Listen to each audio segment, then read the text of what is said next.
Sainty, welcome to the cave. Thank you for joining me today.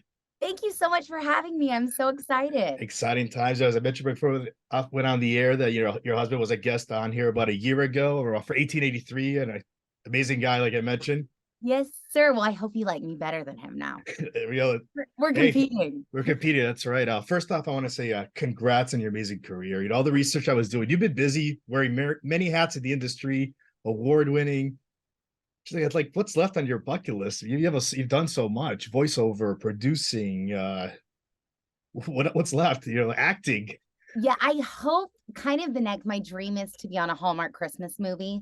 So we're currently writing and producing a Hallmark Christmas movie. So I think that would that might be a bucket list item for me. I'm like, because I watch it every year and I'm like, if anybody knows me, I'm obsessed with Christmas. I was like, that might be my end all be all, like the ultimate for me. And there's so many opportunities between Hallmark and what's that new one? Is it GAX, GAC? Yeah, it's Yes. like there's so And many like stations out Lifetime there. Christmas and Netflix. Right. I mean, I'm just like truly addicted to Christmas. I celebrate it all year long. So I think that would be the ultimate for me. There you go. Um, so also I've noticed that you're one of the youngest Emmy-winning female producers in history. How Yeah. exciting is that? So wild. I know Eric, I'm actually 2 years older than Eric. So he has me beat with youngest Emmy winning producer, but I can at least say youngest female Emmy winning producer. It was amazing. I think our industry is so lucrative. So when Eric and I just were younger and kind of first, we were newly married, we were decided to be so much easier, not easier, but we would have a say in more if we started producing. And Yeah. nowadays you're seeing it a lot more, but this is back in 2012, 2013. That just to keep, be able to pay our bills and to keep Yeah. our hands in the industry. We're so in love with this world we're a part of that you just never know depending where you are. And especially me being a mom, if I was pregnant, if I can be on camera or not. Yeah. So it was so fun to kind of be in behind the scenes, and now we're obsessed with it. I'm love producing and being behind the scenes too. That's awesome. Now I gotta ask, with all these awards, I mean, do you have like a special room dedicated with all this? And do you have enough from now for more Oh awards my down gosh, the road? yes. If you see on Eric and I's Instagram that at Sainty Nelsen, you'll see it's right above our pianos, and we have like a little Yeah. acrylic. So you'll see our Tonys and our Emmys there, and then upstairs is just kind of covered in awards, which is so cool. It's so wild. I mean, it's crazy sometimes that I feel like I got him like at a flea market and have just put him up in my house just to pretend like I actually have them. So when you see our names on it, it's so cool. That's awesome. How often do you tell your young kids, don't touch that, don't touch that? Well, thank goodness they're 1 and 3 and they're above the piano. So they haven't quite got there yet, but pretty soon. We were just talking before we started rolling that our sons, it's the boys I'm worried about. That's I right. mean, knowing my little Mick, he'll watch Free Solo once and his Fanny will be climbing the piano all the way to the award. That's awesome. So before we jump into like your latest projects and like what made you get into the industry, especially with like you've done, like I said, you've done everything. You've done like producing, acting, voiceover. What made you get into it? It's so wild. I actually started when I was 3, and I told my parents that they wanted me to be in a show at this place called Casa Manana, which so wasn't true. She just told me it was a theater. So I went to college at University of Baldwin Wallace for musical theater. From there, got an agent, and it kind of just spiraled from there. I was on a pilot called Sex and Drugs and Rock and Roll with Denis Leary. I And remember he was that. really the one, yeah, that like started my idea of this voiceover career. He was like, you sound like a rugrat. You need to do this because he has such a big voiceover career. So I really didn't know much about, especially the voiceover industry. And so that was so amazing to be able to kind of have Dennis get that idea in my head and then just fall into that world. Especially I giggle. I had a C-section with Molly Morgan, and the day after my C-section, I was under the sink at the hospital recording. I was like, how cool that we can do that with voiceover. I mean, I record up until the moment I have my babies.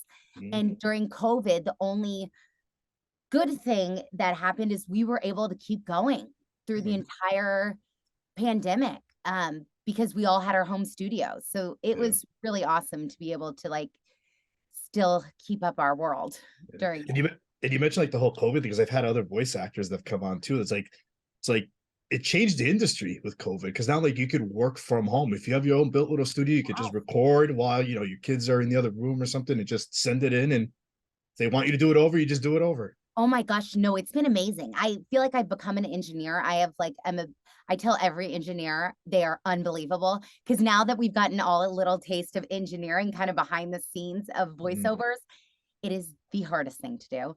So yes, we all like during COVID, I built myself, well, really Eric built me a studio and it's changed the game as I just go out there for, 20 minutes to 3 hours and kind of hide and go to my job. And it's been crazy and so cool. What do you like what influenced you to get to the industry also? Like was there like a certain animation cartoon that you were watching growing up also, or like even just a TV show, movie? Totally. I actually wanted to be on SNL and I was Okay. obsessed with that. Like Chris Farley, the love of my life, like was Mm, the love. I always giggle if he would have met me, he would still be alive because that's how much I loved him. So I Molly Shannon, so I'd always do characters because this is back before they were do it like not as much imitations, more like original characters. And so my yeah. mom said I would always, make up these crazy characters and stories. So I think that's helped me really with the voiceover world is a Mm, lot of time my characters are original characters. I'm not doing an, imitation of somebody. yeah. So I think because of that, I really was able to create this whole world of animation and all these different characters. And I'm in on a show called Ridley Jones, and I play an eagle. And I got the description, all it said is like domineering, strong eagle. Mm, Well, I'm watching Real Housewives of New Jersey at the time, and I'm like, Caroline Manzo, Teresa Giudice, though that is strong. So I made her from New Jersey. And that mm, was the reason I booked it, is they were like, how did you come up with a New Jersey Eagle out of that description? I think it was mm. just living in the world I live in and what I'm watching, each thing kind of helps me develop a character. Oh wow. How often do you like do you find yourself like driving and everything and just practicing the voices to see if you come up with a new voice just in case you get a future job or Shockingly, no. I feel like no? I do better under pressure. I Okay. think the fact when I was recording Spidey and Friends and I play multiple characters on that, and you just kind of find out right before you're about to go on. And I think Mm, it's the pressure of, so if anyone knows in Zoom, you have all the little boxes. Well, some of the time it's like 20 boxes of producers on wow. top. So I think because of that, it's like some of the time it shocks me what comes out of my mouth. And I just pray to God I can do it the next time. Mm, So I think I was able to do it because my children are 1 and 3. What they watch, that helps me because I'm constantly listening to animation all day long. I mean, yeah. a lot of parents don't love TV. I'm obsessed with TV. I think because it's Eric and I's industry. I Yeah. love watching TV, and our children are always watching different animations. So I think being able to find different voices and what works on other shows has helped me Mm. tremendously. Do you ever run your voices by Eric? See what he thinks? Oh my gosh, yeah, Do you drive him crazy? and he's my biggest critique too. And I'm his biggest critique. I'm always Mm, like, or I'll come in and I'll just record an audition. I'm like, babe, you got to hear this. It's brilliant. It's so funny. You'll love it. And I'll play it for him and he doesn't laugh. And I'm like, well, guess I got to redo it. I guess it wasn't as funny in my mind as I thought it was. So we're both like so critical. I mean, because we love working together and we're mm, each other's biggest critic, which I think it should be, because if anybody's going to be honest with me, it's going to be Eric right, and vice right. versa. So it's so nice to be able to go to him and be like, oh gosh, that didn't quite work like I thought it would. Out of all like the projects you have worked on, what would you say is like your favorite and why? I think Gabby definitely has a special place in my heart just because I've been pregnant and have 2 children and Mm, COVID hit. I mean, just such big monumental things in my life have happened during, I think we started recording in 2018, 2019. mm, So I just think so much of my adulthood is seemed like it's happened during that show yeah. and becoming a mom and watching my children watch my show. I giggle anytime I didn't even realize Molly Morgan, my 3-year-old, liked the show. And we were at Seaside and she's in the pool and she goes up to a little 7-year-old and she goes, my mom's pillow cat. And I'm like, oh my gosh, she's using me as like a pickup line. She knows what to do. So That's that's been awesome. the fun part. So I think it'll always hold such a special place in my heart, that show. Mm. You mentioned earlier that, one of your goals is Hallmark movie and everything, but what about for animation? If you can get your hands on anything that's right now that's on the air that you would love to be on, what do you think it would be? I'd probably say Family Guy. I Really? would love to do something because I live in such the preschool audience. Okay. It'd be kind of nice to get my hands dirty and like have a little raunchy and fun. Yeah. I love the cast. Yeah, I think that would be like such a huge goal is to get on like a Family Guy for me. Has there ever been an opportunity and everything to like try out for that? No, Audition for not no. yet. I think really the voiceover industry is still fairly new to me. I'm kind Mm, of one of the new kids on the block. mm, So it's been nice to come in strong because we always say somebody needs to die out of the industry for somebody new to yeah. come in because you do it for years and years and years and your voice doesn't age. So it's been so nice to kind of be one of the new dogs. I feel like Tara Strong and all these big Yeah. names have welcomed me with open arms. And we've become, it's such a small industry, people that are consistently working in the voiceover world. Yeah. So it's been so nice. So I really still feel like I am one of the new dogs, but Mm, we're almost, I mean, it's been that's so right. nice to just make a full career out of it and it be my true living. Mm. Have you had a chance to do any like Comic Cons or anything like that for doing voiceover? Because a lot of the voiceover art they go on that. Oh my God, it's so much fun. I actually was doing it all the time before COVID. And then COVID hit. And I think my last Comic Con, I was like 20 weeks pregnant with Molly Morgan.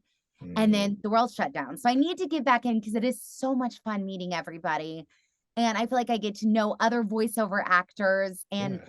the fans and are incredible. So I need to get kind of back in the game of doing that again. I was having so much fun. I did think about like 10 right in a couple of months span of starting it. And then the world, stopped. And especially the more and more you get on your resume, you're going to be getting asked a lot more to do these shows. Totally. And what's wild is so much is not on my IMDb that I'm like not allowed to share yet Yeah. because with voiceover, a lot of things are 2 years out unless you're Right. already on a show. Like Gabby, we've done a pretty quick turnaround now, but a Mm. lot of stuff I literally I'm having to like keep hush hush. So that's the craziest thing is like knowing I've had these secrets Yeah. for years most of the time. And then finally being able to announce. So it's like so many things that I have in my back pocket that I'm just not allowed to share quite yet. I feel like 1883, like I knew about 1883. Oh my gosh, for like 6 months before we Yeah. could actually announce it. Wow. So speaking of now Gabby's Dollhouse and everything, first of all, how does it feel to be like the #1 animated show on Netflix? It's Insane. insane. It's insane. No, especially with animation because Yeah. kids are a tough audience. They love what they love. Mm, And for each season to come back kind of being the #1 on Netflix is crazy. I mean, it is so yeah. cool. And Tracy and Jennifer, who created the show, are geniuses. They were creator Blues Clues. They just have Yeah. found this niche and know what kids love. And our directors, Katie, and behind the scenes, and Mark, I mean, the animators, it's they're just a dream team. And they're Mm, so involved. And we really do feel like a big family. I don't know. I've been asked this before. It's a lot of time, a lot of voiceover actors don't know the other actors, but yeah. they've been so amazing, especially because we started right before COVID. It's getting us all together and celebrating the show. So we truly are a big family. How were you now approached for this series? Do you remember your audition for this?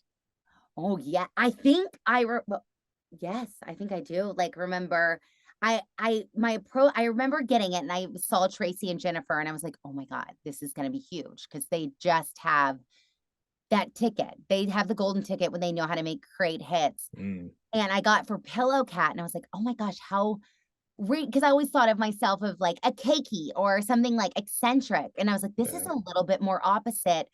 And I think at the time we didn't know if it was going to be a girl or a boy. Mm, It was just Pillow Cat. So I was like, I'm going to do this voice, this kind of mixed voice where you really don't know if it's a boy or a girl and a little sleepy, a little raspy. And that was it. I got the phone call and it was like things just happened so fast with the show. mm, And we were singing. I mean, that was a part of the audition is we all had to submit songs. okay. And I don't remember if I had to learn a song. I don't think I had to learn a song for a show because some of the time they'll send us a certain song that we sing for them. but I think I just had to sing my own song and character. And it was getting that phone call was a great day. We mentioned we both have kids and everything. Now, do your kids love the show, and do they actually know that you're voicing Pillow Cat? Yes. So Molly Morgan's obsessed now. Okay. For a little while, I think it was just a little too old for her because she just turned 3. Yeah. But now she's obsessed and she tells everybody her mom's Pillow Cat. Like I said, that is like her pickup line, her friend line. She tells everybody. And all my cousin, I was just at my cousin's birthday party and her daughter had a sweet Annie had a Gabbys Dollhouse party. So I got to sing as Pillow Cat to my niece. And that is so cool. Like, oh gosh, that's the special part. Mick, I'm on Spidey and Friends, and he's my little 1-year-old. So I think he's really going to be digging. He loves Spider-Man, and like anything that's like rough and tumble, my Mick man likes. So I think he's really going to be like, I was glad when I booked that because I was like, okay, my Mick now has some shows. How does it feel now to actually see toys that you're voicing? And because look at this, I had this. Here you go. We got Pillow Cat right here. I took it for my daughter this morning just to say I'm gonna bring this on the air. Oh no, that is the coolest. I think especially it was so awesome on Pillow Cat was sold out on Amazon for like months at a time, being like #1 bestseller. It's crazy. I mean, it's just the coolest thing in the whole world. And to go to Target with my kids and have entire aisles of our show. Right. It's a dream. It really is. And I have a whole collection, I bet you can't see behind me, but of all the toys. And I actually was able, Jeff Lewis was trying to, had to pay like 3 times the price this past Christmas for his daughter for our dollhouse because it was just sold out everywhere. So it was hard to find things before Christmas. Oh my gosh, it was crazy. So kids are just loving it, and boys and girls. It's not just a girly show. So that's the neat part is I see just as many little boy fans as I do girl fans. And now you just finished recording a new season that's coming out soon? Yes. So, and I actually just recorded the next season yesterday. So I think we come out to the new season March 20th. Wow. And so how many months apart are the seasons? Are they doing? Oh gosh, I think it's been like 4 months, 3 months. Okay. So what's so wild is we record, y'all see like segments of what we record. So technically like we're recording our season 4, but season 7 is coming out on Netflix. So we record like so many episodes and then they break it up to make the seasons on Netflix. So what's your favorite thing about Pillow Cat? Oh, I love the storytelling. I just think it's so sweet, and I think it makes kids like focus. I think so much of the time, some of like my favorite thing as a parent is to read a book to my child. And that's kind of Pillow Cat's MO, is kind of reading a book to the children and to Gabby and the characters. So I think the imagination and the storytelling in Pillow Cat is probably definitely my favorite. Awesome. So now what's next for you now? Like any other I know, did I see something about Will Rogers? You're gonna be working on something like that. So we got the rights to the Will Rogers story. So that will be amazing. I'm still recording Gabby, recording Loud House, recording Spidey and Friends, about to sell the Hallmark Christmas movie. And then Eric and I are probably coming out with a podcast. So that'll be fun. So you'll Eric and I are just loving working together and kind of being together as a family. So that will be so much fun. So we have a lot of great things coming out, and always stay up to date from our Instagram. It's kind of how about an animation between you and Eric? Have you guys thought about that too? Oh, he wants to do one so bad. So I always tell Gabbys Dollhouse too. I'm like, Molly Morgan almost had a role, and she was a little too young, they said. So I think you'll probably hear all of the Nelsens at some point on Gabbys Dollhouse too, which is so fun. That's awesome. Sainty, lastly, how can the listeners and viewers find you on social media, keep up with you with pretty much every project you got going on? Yes, you can find me on Instagram. It's at Sainty Nelsen, Nelsen with an E. And I'm really good about responding to DMs and kind of keeping everybody up to date. And especially Eric Nelsen official. So you can find our whole family kind of on the 2 of those accounts. It's amazing. Sainty, I want to thank you for giving me a few minutes today. This was great. Thank you so much. I really appreciate you. Go Pillow Cat. That's right.